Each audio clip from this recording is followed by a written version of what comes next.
କାହିଁକି କଣ ହେଇଛି ଆଗ ଯୋଉ ସାର୍ ତୁ କେମିତି ଗୋଟେ ଡିଷ୍ଟର୍ବ ଲାଗୁଛୁ ଅପସେଟ୍ ରହିଲା ଭଳି ଲାଗୁଛୁ ମୁଁ ଯାହା ଶୁଣିଥିଲି ସେସବୁ ବୋଧହୁଏ ଠିକ ତୁ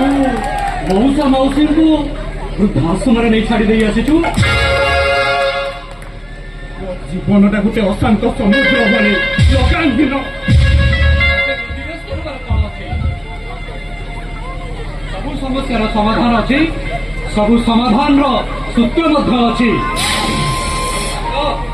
ମୁଁ ଟିକେ ଚେଞ୍ଜ କରିବାକୁ ଚେଷ୍ଟା କର ସମୁଦ୍ର ଭିତରେ ଲହରୀ ଆସିଲେ ସେ ଛାଁ ଉଛୁଳିଯାଏ ଆଉ ଭଟ୍ଟା ପଡ଼ିଲେ ସେ ଆପେ ଆପେ ଶୀତଳ ହେଇଯାଏ ଏ ଜୀବନ ମଧ୍ୟ ସେମିତି ମୁଁ ଠିକ କରିବି ମତେ ଲାଗୁଛି ସାଙ୍ଗ ଜୀବନର